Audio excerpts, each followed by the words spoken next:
ನಗ್ಮಾ ಬೆಳಿಗ್ಗೆ ಎದ್ದಾಗಲೇ ಆಕೆಯ ಮುಖದಲ್ಲೊಂದು ಖುಷಿಯಿತ್ತು, ಜೊತೆಗೆ ಸ್ವಲ್ಪ ಹೆಚ್ಚೆ ಎನ್ನುವಂತೆ ಕಾತುರತೆ ಇತ್ತು.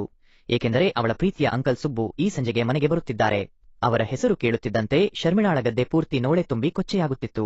ಬರೀ ಉಪ್ಪು ನೀರು ಬಿಡಲು ಉಪಯೋಗಿಸುತ್ತಿದ್ದ ಅವಳ ಮುದುಡಿದ ತಾವರೆ ಹೂವನ್ನು ಅರಳುವಂತೆ ಮಾಡಿ ಅದರೊಳಗೆ ತಮ್ಮ ಪೈಪು ಹಾಕಿ ನೀರು ಬಿಟ್ಟವರಲ್ಲಿ ಅವರೇ ಮೊದಲಿಗರಾಗಿದ್ದರು. ಶರ್ಮಿಳಾಳ ಅಪ್ಪ, ಮಗಳೇ, ಇವನು ನನ್ನ ಗೆಳೆಯ ಸುಬ್ಬು ಅಂತ ಪರಿಚಯ ಮಾಡಿಸುವಾಗ ಅವಳಿಗೆ 20 ತುಂಬಿತ್ತು. ಅವಳ ಪುರಿ ಉಂಡೆಗಳು ಸ್ವಲ್ಪ ಸ್ವಲ್ಪ ಬೆಳೆದು ಹದವಾದ ಸೈಜಿನಲ್ಲಿದ್ದವು. ಆ ದಿನ ಅವಳು ಬಹಳ ಟೈಟ್ ಆದ ಲಂಗದಾವಣಿ ತೊಟ್ಟಿದ್ದರಿಂದ ಅವಳ ದೊಡ್ಡದಾದ ಪುರಿ ಉಂಡೆಗಳು ಅವರನ್ನು ಆಕರ್ಷಿಸಿ ಒಳಗೆ ಕುಂತಿದ್ದ ಭೀಮನನ್ನು ಬಡಿದೇಳಿಸುವಂತೆ ಮಾಡಿತ್ತು. ಬರಬರುತ್ತಾ ಸುಬ್ಬು ಅಂಕಲ್ ಶರ್ಮಿಳಾಳಿಗೆ ಇಷ್ಟವಾಗತೊಡಗಿದರು. ವಾರಕ್ಕೊಮ್ಮೆ ಮನೆಗೆ ಬರುವುದು, ಅವಳಿಗೆ ಇಷ್ಟವಿರುವ ತಿಂಡಿ ತಿನಿಸುಗಳನ್ನು ತರುವುದು, ಉಡುಗೊರೆ ತಂದು ಕೊಡುವುದು, ಅವಳ ಜೊತೆ ಹರಟುವುದು, ನಗುವುದು, ಹೀಗೆ ಮಾಡುತ್ತಿದ್ದ ಸುಬ್ಬು ಅಂಕಲ್ ಒಂದಿನ ಮನೆಯಲ್ಲಿ ಯಾರೂ ಇಲ್ಲದಿರುವಾಗ ಮ್ಯಾಟರ್ ಮುಗಿಸಿದರು. ಅದಾದ ನಂತರ ಅವರಿಬ್ಬರು ಸತಿಪತಿಗಳಂತೆ ಒಂದಾಗ ತೊಡಗಿದರು. ರಾತ್ರಿ ಹಗಲೆನ್ನದೆ ಬಾವಿಕಟ್ಟೆಯ ಮೇಲೆ, ಕೋಣೆಯಲ್ಲಿ, ಮಂಚದ ಮೇಲೆ, ತೋಟದಲ್ಲಿ, ಸೊಪ್ಪಿನ ರಾಶಿಯ ಮೇಲೆ ಎಲ್ಲಾ ಕಡೆಯೂ ಅವರ ರಂಗಿನಾಟ ನಡೆಯುತ್ತಿತ್ತು.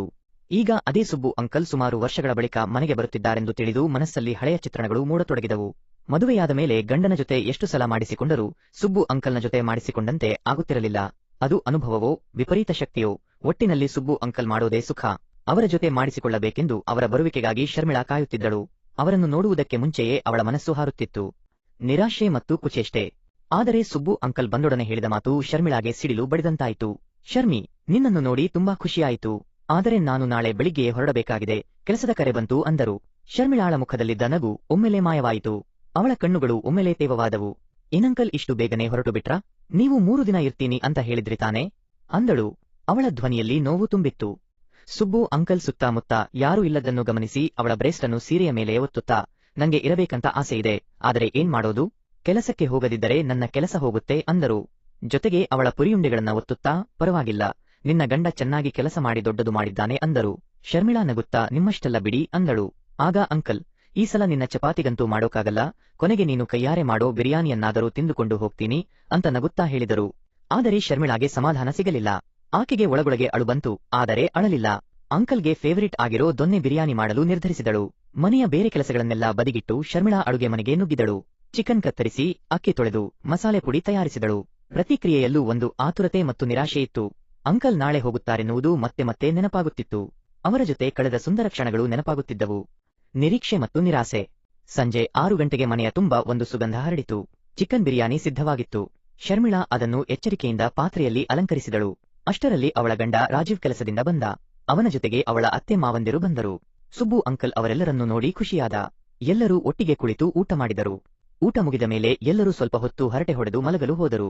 ಶರ್ಮಿಳಾ ಪಾತ್ರೆ ತೊಳೆಯುತ್ತಿರುವಾಗ ಹಿಂದಿನಿಂದ ಬಂದು ಅವಳನ್ನಪ್ಪಿದ ಸುಬ್ಬು ಅಂಕಲ್ ತನ್ನ ಭೀಮನನ್ನು ಹಿಂದಿನ ಭಾಗದ ಸೀಳಿಗೆ ಒತ್ತುತ್ತಾ, ನಾಳೆ ಬೆಳಿಗ್ಗೆ ನೀನು ಕಾಚ ಹಾಕಬೇಡ ಎಂದು ಹೇಳಿ ಹೋದರು.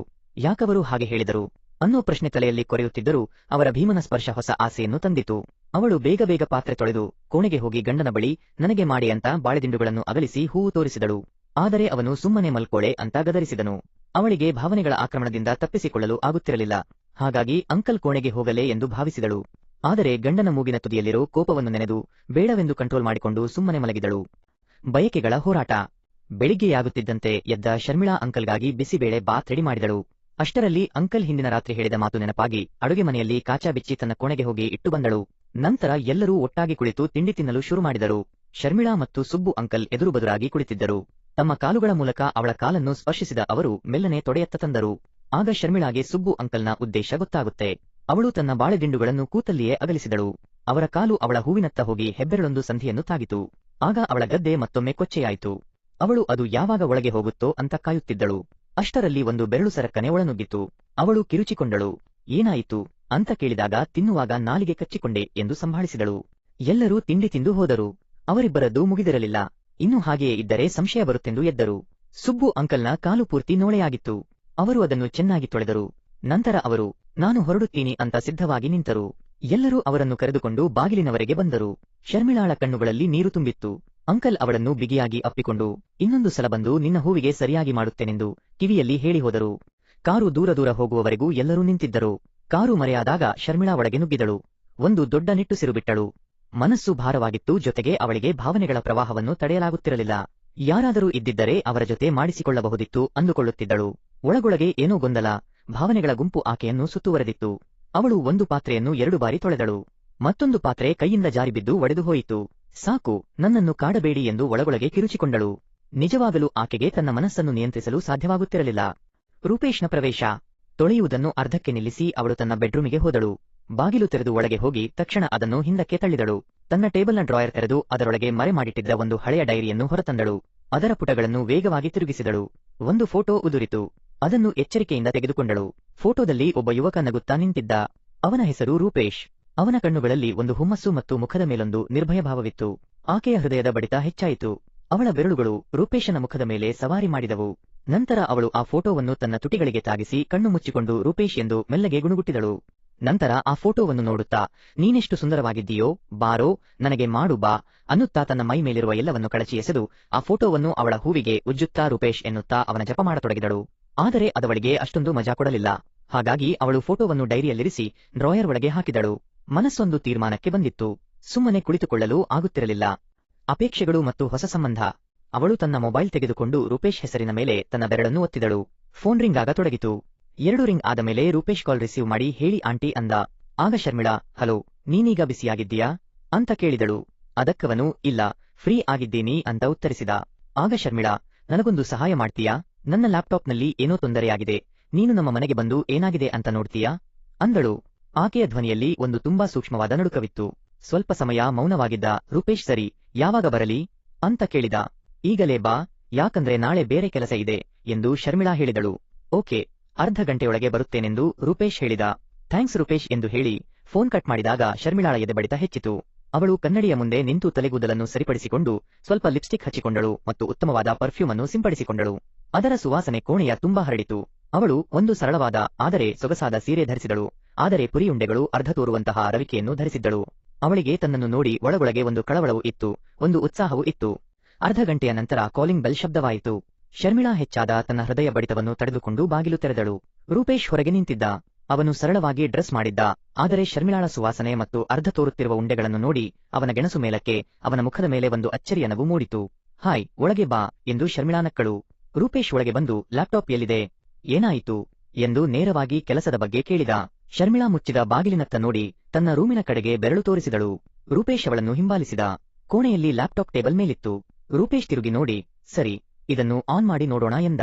ಶರ್ಮಿಳಾ ಒಂದು ಆಳವಾದ ಉಸಿರೆಳೆದುಕೊಂಡು, ರೂಪೇಶ್, ಲ್ಯಾಪ್ಟಾಪ್ನಲ್ಲಿ ಏನು ಪ್ರಾಬ್ಲಮ್ ಇಲ್ಲ ಕಣೋ ಅಂದಳು. ರೂಪೇಶ್ ತಲೆ ಎತ್ತಿ ನೋಡಿ, ಏನ್ ಹೇಳ್ತಿದ್ದೀರಾ ಆಂಟಿ ಎಂದು ಕೇಳಿದ. ಶರ್ಮಿಳಾ ಅವನ ಕಣ್ಣಿನಲ್ಲಿ ಕಣ್ಣಿಟ್ಟು ನೋಡಿದಳು. ಅವಳ ಕಣ್ಣುಗಳಲ್ಲಿ ಒಂದು ಕೋರಿಕೆ ಇತ್ತು, ಜೊತೆಗೆ ಬಲವಾದ ಆಸೆ ಇತ್ತು. ನನಗೆ ನಿನ್ನ ಸಹಾಯ ಬೇಕು ರೂಪೇಶ್, ಆದರೆ ಲ್ಯಾಪ್ಟಾಪ್ ಬೆಲ್ಲ ಅನ್ನುತ್ತಾ ಅಲ್ಲೇ ಇರುವ ಕುರ್ಚಿಯ ಮೇಲೆ ಅವನನ್ನು ಕೂರಿಸಿದಳು. ನಿರ್ಧಾರದ ಕ್ಷಣ. ರೂಪೇಶ್ ಸುಮ್ಮನಾದ.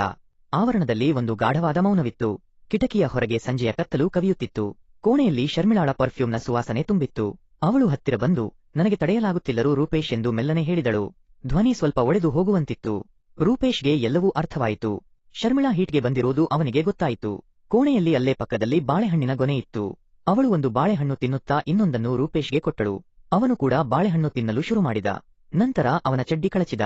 ಅವಳು ಅವನ ಬಾಳೆಹಣ್ಣಿಗೆ ಬಾಯಿ ಹಾಕಿ ಸವಿಯಲು ಶುರು ಮಾಡಿದಳು. ಅವನಿಗದು ಖುಷಿ ಕೊಡುತ್ತಿದ್ದರು. ಬಿಡಿ ಆಂಟಿ, ನಾನು ಮನೆಗೆ ಹೋಗಬೇಕು ಅಂದನು. ಆಗ ಅವಳು, ನೀನು ನನ್ನ ಪುರಿಯುಂಡೆಗಳಿಗೆ ಕೈ ಹಾಕಿ ಅದುಮು, ಆಮೇಲೆ ನಿನಗೆ ನಾನು ನನ್ನ ಹಿಂದಿನ ಭಾಗ ಕೊಡ್ತೀನಿ ಎನ್ನುತ್ತಾ ಬಾಳೆಹಣ್ಣನ್ನು ರುಚಿಸುತ್ತಾ ಸವಿದಳು. ಅಷ್ಟರಲ್ಲಿ ಇಷ್ಟು ಹೊತ್ತು ಮೇಲುಗಡೆ ಇದ್ದ ಅತ್ತೆ ಕೆಳಗೆ ಬಂದು ಶರ್ಮಿಳಾಳನ್ನು ಕರೆದರು.